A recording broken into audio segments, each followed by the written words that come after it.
So failure can do some wonderful things in terms of your career. So what did I learn out of this failure? Well, the first thing I learned when I did some studies was that 70% of projects fail to achieve their desired goals. Now, this is going back many, many years. However, these things still occur even today. And 3 of the major reasons why projects fail are these.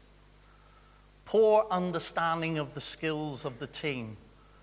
Now, I don't know if you were in Bill's session this morning, yeah, and Bill talked about his talent cards, you know, the baseball cards about talent. That links into this, that a lot of teams don't understand the skills that they have available to them.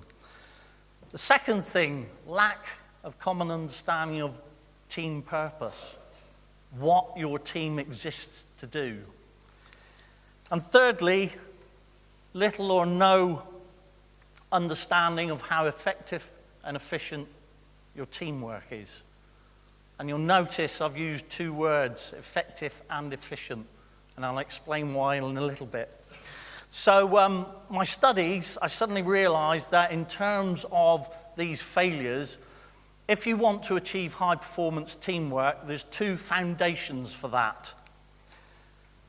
And these are as follows. You need to know who is in your team. And I'm not just talking about people's names, you know, Frank and Kelly and Jimmy and Sandra. No, it goes much deeper than that. So that's the first foundation.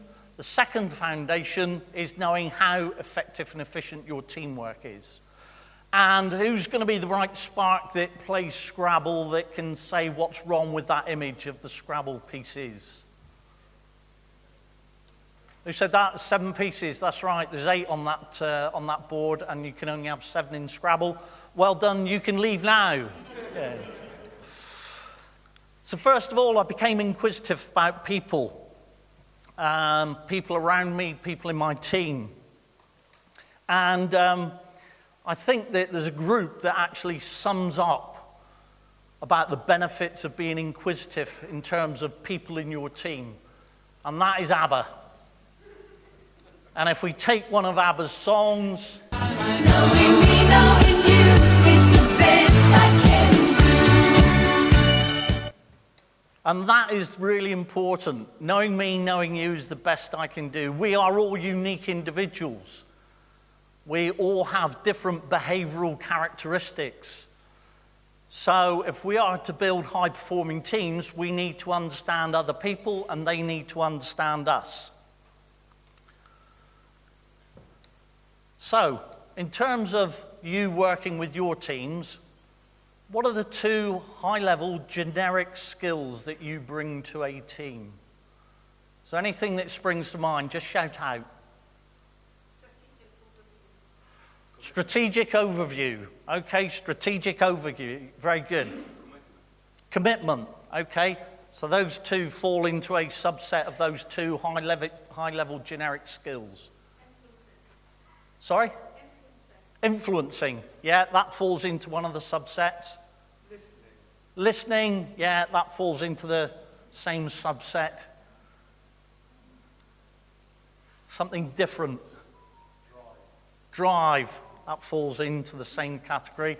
I shall share with you the 2 skills that each and every one of us bring to our teams are simply our technical skills. So what do I mean by technical skills? What accreditations have you got?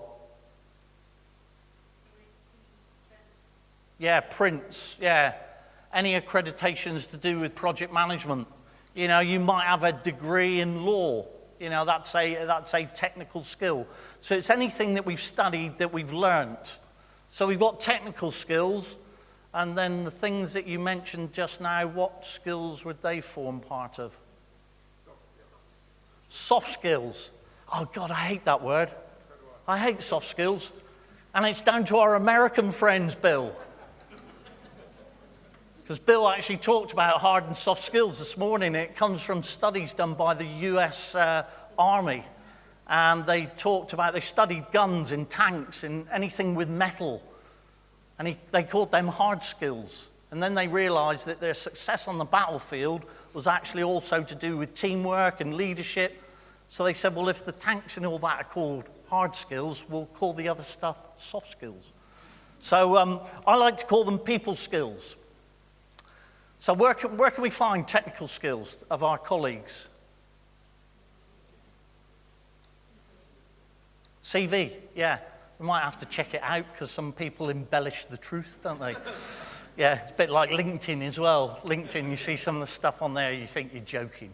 So CVs, HR records, we can talk to them and ask them. So there's loads of different areas where we can get those technical skills. What about people skills?